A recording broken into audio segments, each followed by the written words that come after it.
Anthony Ubani, the executive director of Fist Politics, have condemned in the strongest words the state of emergency declared by President Tinubu in Rivers State. According to Ubani, the declaration is not just unconstitutional, but against the democratic practice and principles of our nation.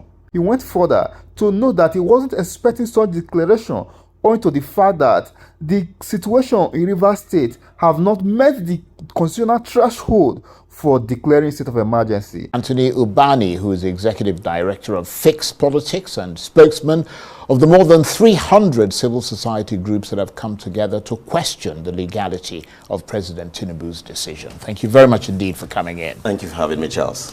I wanted to explore a particular phrase that came up in your declaration on behalf of the more than 300 civil society groups of opposition to the state of emergency. You said it was not only unconstitutional but anti-constitutional. What did you mean by that?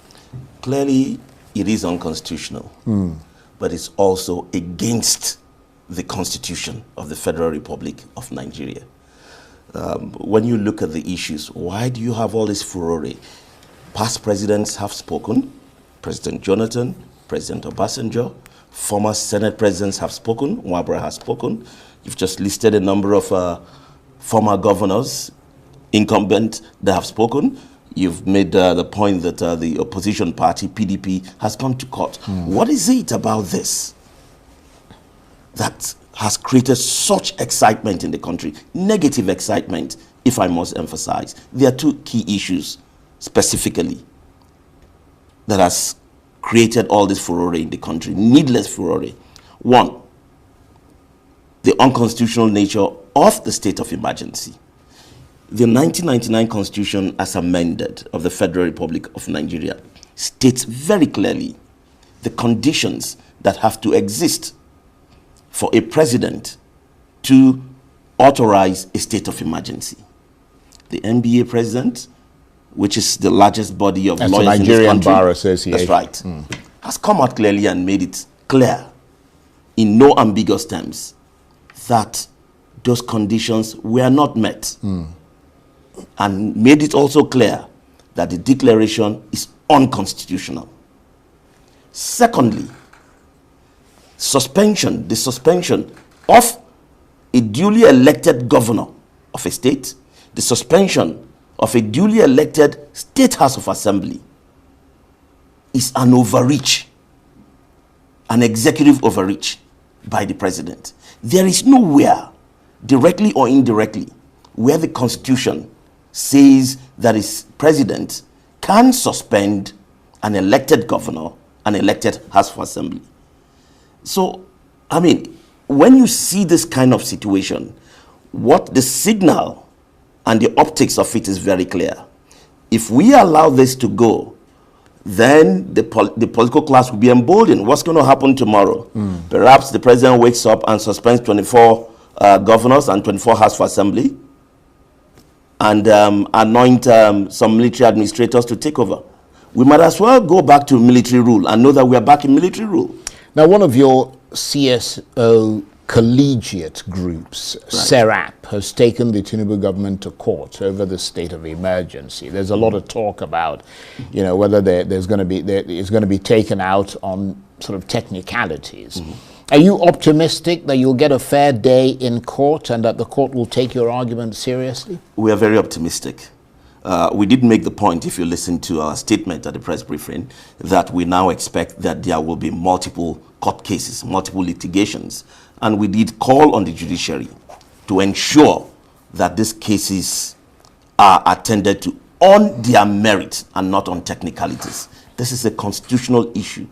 Take note that in the history of our democracy, no sitting president has removed a sitting governor of an opposition party by whatever means, whether by state of emergency or whatever you want to call it. So this is the first time this is happening, that a sitting president of another party goes to a state governed by another party and removes an opposition governor. This is very, very dangerous for our democracy if it is not If the president is not called to order, the National Assembly called to order, and this decision is reversed. Many Nigerians keep in the back of their minds the possibility, indeed probability, as some would argue, that legal pathways may not necessarily correct this move. What are you most afraid of now? What you've just stated clearly is a legitimate fear for us to have, given the past behavior of the judiciary, with some of the very curious rulings we've had from the judiciary. But we believe that based on precedents, this is not the first time we are having a state of emergency in Nigeria. The judiciary has ruled severally on this matter. So there are precedents in this matter. It will be difficult to see how the judiciary will invent, and I use that word deliberately, a ruling that will sustain this state of emergency.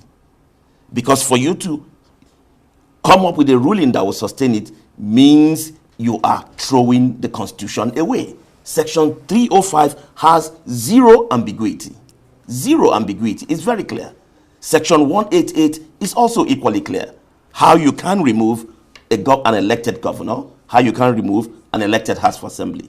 So I don't know, maybe they want to reinvent the 1999 Constitution, or what magic they are going to do to be able to sustain this state of emergency. Given the clarity right of that Section 305 and the clarity with which you articulate the issues around that Section 305, what do you think this emergency rule move is all about? Do you agree with the opposition who say that this appears to be an attempt to take over the structures of an important swing state ahead of 2027? I mean, they're calling it a political coup. Exactly. We did call it the same thing. We called it an executive coup. It is a coup, clearly, because anytime you dismantle democratically elected governments, it is a coup. It is a coup. When the military does it, we call it a coup. If a democratic president does it, it still is a coup. The point is clear. And I believe if you listen to all of the commentary across the nation, whether former presidents, whether public opinion leaders, whether ordinary citizens, whether partisans, it is clear that this has nothing to do with the well-being of citizens. It has nothing to do with the well-being of democracy, of the polity of Nigeria. This clearly, it's about 2027 politics. It is dirty politics leading to 2027. So given all that, I mean, how big a political moment is this then for Nigeria? It is huge. It is huge. It is huge. And that's why citizens are rising up. That's why civil society is rising up, because we're not going to allow this to stand. It's unprecedented in our democracy that a president will overreach in this particular manner. Clearly, if you follow what has been happening in the polity, you can see that there's a falling out of the president with some of his initial supporters, particularly from the northern side. Right now, nobody is even sure what is happening between the president and his vice president, if they're even on talking terms. If you follow the news reports that you journalists put out, it appears that the North is not very happy with the president. What did the president win the 2023 election with? The lowest margin you've had in the history of Nigeria. Approximately about 8 million votes. Didn't even get to 2 digits. He lost Lagos, lost all the major capitals of Nigeria. And his bulldog, Wike, managed to give him... That's Nyesom Wike, yes, the minister of Abuja. Who was then governor, managed to give him River State. Although every reasonable Nigeria believes they lost that state. And so clearly, if you look at it from a political point of view, the permutations are very clear. We probably are not going to do so well in some of the northern states that we did well in 2023. We probably also might not do so well in some of the other southern states we did. Except by some miracle, you get this economy pumping, doing so well by 2027, which I know is not going to happen. And even if it was on its way to happening, this whole confusion created by the state of emergency have brought distrust in the system. So what's the point now? What do they have to do? It is clear to them that if they lose Rivers, there's no calculation through which he can stay as president. If he loses Rivers State, that's an important swing state, isn't it? Very important swing state with huge votes. So if he loses Rivers, it's over. Because it's very clear right now that he is not going to get the same quality of votes he got from the North come 2027. It becomes critical that a southern state like Rivers State should be consolidated, to use the language of the politicians, by all means. It's a do or die affair. So we must keep Rivers State within the APC. So as the country drifts more towards this alleged authoritarianism, in your assessment, what does that tell you about the democratic environment heading towards 2027? Is your expectation, given all these things that you talked about, that that election will not be free and fair? It is yet to be seen. First, let me say that we have been encouraged recently by two bills that have passed second reading in the National Assembly: the early voting bill and the diaspora bill.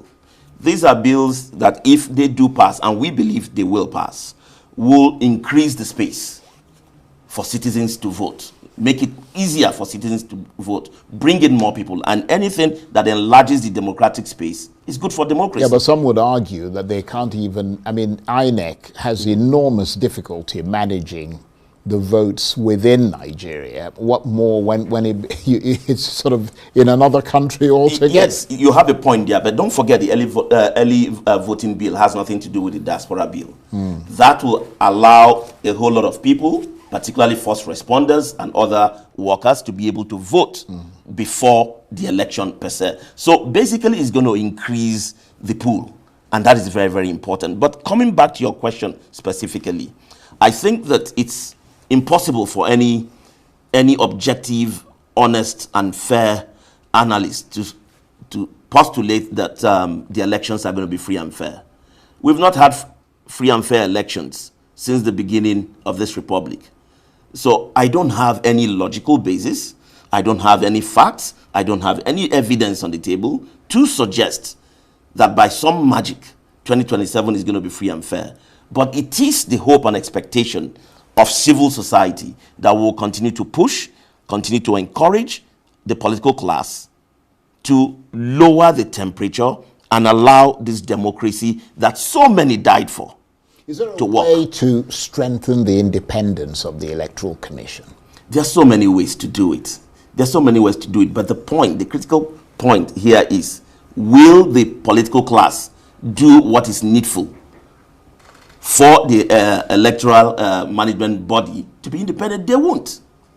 They won't allow the judiciary to be independent. They won't allow the police to be independent. They won't allow the electoral management body to be independent, because those are the institutions that they capture and compromise in order to stay in power.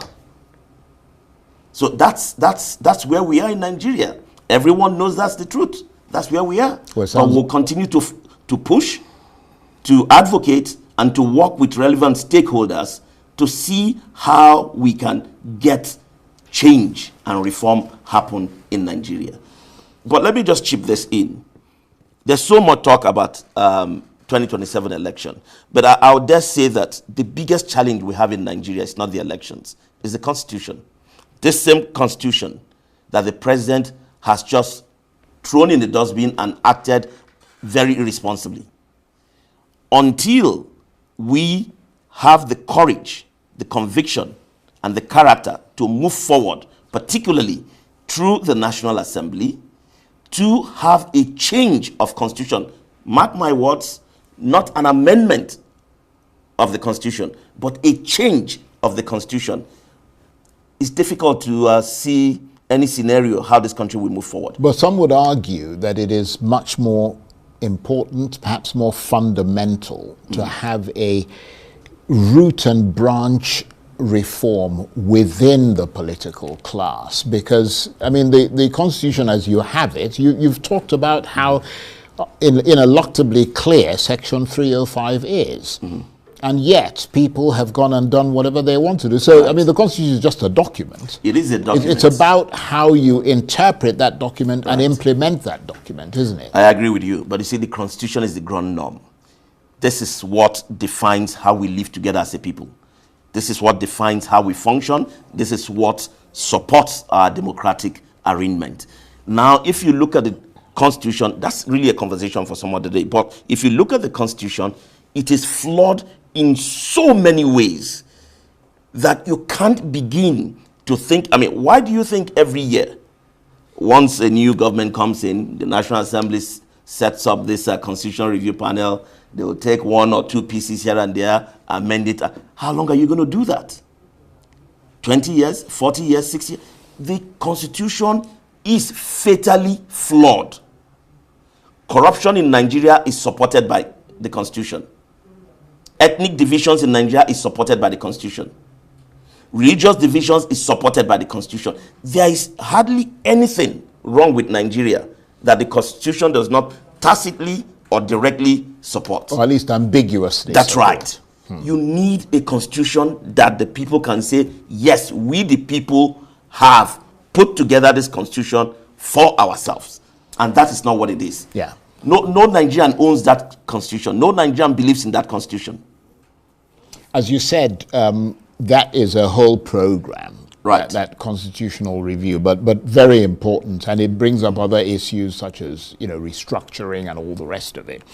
But let me return to the issue under discussion, which is Rivers State and the imposition of the state of emergency there.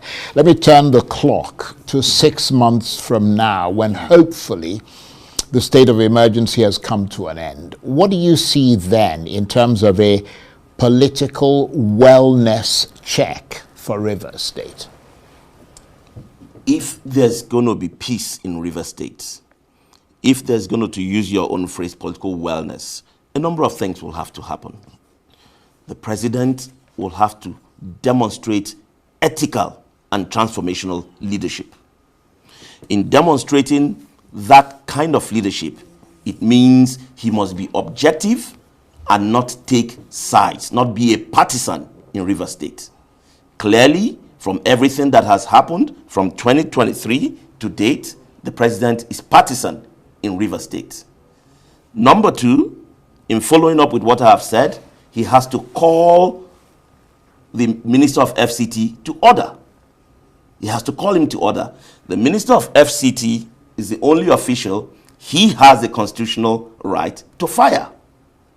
And guess what? He has not done that. The governor, who he has no constitutional ground to fire, is who he has fired. Well, he's suspended. Or he's suspended. So one, he must call the minister to order, because there's no analysis. There's no way you look at the crisis in Rivers State that it does not begin and end with the name Nyesom Wike. And one man cannot hold an entire state to ransom. So the president must have the courage and the conviction to call him to order and ask him to allow the incumbent governor to lead and to govern. Well, and then the incumbent governor will have to sit with his House of Assembly members and find accommodation. And hopefully, the elders in Rivers State will also join this conversation, and we will have peace in Rivers State. Well, we'll be watching developments very closely. I want to thank you very much indeed.